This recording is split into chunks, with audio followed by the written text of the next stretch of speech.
going to be preparing some tomato soup for you.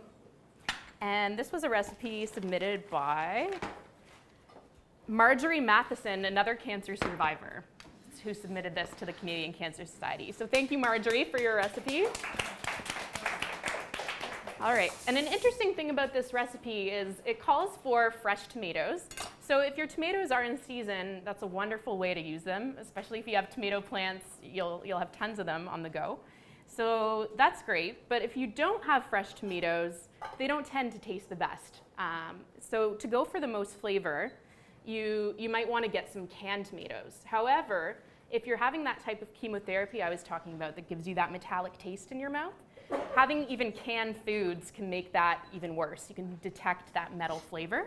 So you can find these jarred tomatoes instead. So they're in the glass jars, and that way you're not going to pick up on that flavor as much as you would with the canned version. And you can look for ones that don't have any salt or sugar added to them. It's just basically the tomatoes.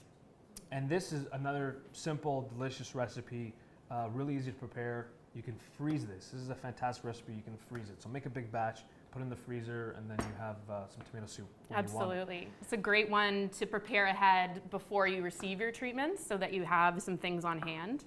And for caregivers as well, this is a way that you can really help out your loved one by making big batches of things and then freezing them into individual portions. It's another good one for fatigue. So anything that you can batch cook and put aside is going to be really helpful for those times when you're not feeling like cooking. So we're going to start off. This is our classic, we call mirepoix. Does anyone know what mirepoix? It's going to be very fancy in French, honey, now. So it's your aromatics, aromatic vegetables, usually the base for most soups, most stocks, especially in classic French cooking, but you'll see this with different variations in other cuisine as well. So we have onion, carrot, and celery. Really simple, just roughly chopped it, and we're going to throw it into, we have a large pot here. If you're going to make this recipe as is, use a good sized pot. Even if you double it, always make sure your pot is larger than you need it. You run into problems, and I'm sure you know, when it's smaller, it ends up all over the place. So start with a large pot over medium heat, and we're going to add a little bit of oil to that. It's a slow spout, so it looks like it's a lot more. And we're going to add our onion. And you know when it's ready, we always say when it speaks to you. So when the food speaks to you, you can hear it. Yeah. It's not yelling at me. If it's yelling at me, then I want to turn the heat down or even move it off the heat because I don't want to burn the onions. But it's like whispering to me. So that's a good heat, and we want to just stir that around. We can add the rest of our ingredients. So we're going to add some diced carrot and some diced celery. Now a little trick. I mean, your knife skills are something that's, it's great to practice, but not everyone even might have the strength to cut something like a carrot, for example. This recipe, because we're blending it, you can even use a grater.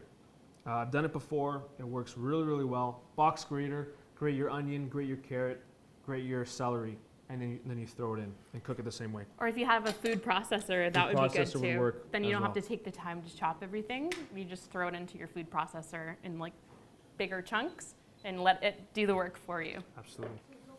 Garlic. Whole clove of garlic.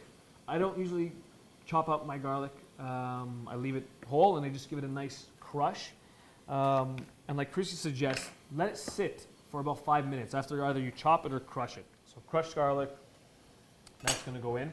And we just want to, again, gentle heat just until soft. Take about 5 minutes or so. And then we can start adding the rest of our ingredients.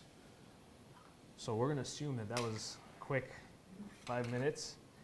Tomatoes are going to go in. So again, these, you can use fresh tomatoes. Again, when they're in season, you can use tomatoes now, but they don't taste the greatest. So we're going to use jarred tomatoes here. So we're going to add 3 cups of vegetable stock. You can just add water if you want, if you don't have any vegetable stock on hand. Chicken stock is fantastic too. I'm going to make a mess, but I'm going to add it. I just add it to the jars just to make sure I get the rest of that tomato inside. Oh, that's a good tip. Out. So the stock is going to go in. So excuse me, we're gonna add some dried basil, a bay leaf. Now the bay leaf, just remember, because we're blending the soup, remember to take the bay leaf out of the soup. If you're making your own vegetable stock, we also have a fantastic video on how to make a vegetable stock from scratch. If you're adding the bay leaf to the vegetable stock, you probably don't have to add it to the soup as well, or the tomato soup as well. It depends on the flavor that you're trying to get, but it does have a really nice flavor. Just remember to take it out. Oregano. Dried oregano. You can find these packages at some grocery stores now. Really nice dried oregano, usually coming from Italy. Keep it in the package, and you just crunch it. Try to get it in the pot, but you get this really nice kind of dusting of oregano.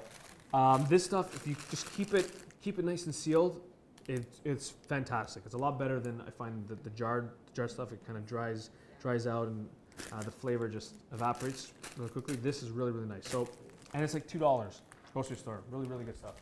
So we're gonna bring it up just to as soon as it starts to simmer. So you can turn up the heat to like a medium high as soon as it just starts to boil, but you don't want it to aggressively boil. But as soon as you start to see those bubbles, turn it down to medium low. Let it simmer for about 20 to 30 minutes. That's it. That's all it takes. And then you can put it into a blender, or if you have a hand blender, it's a little safer. You can go right into the pot, blend into really nice and creamy.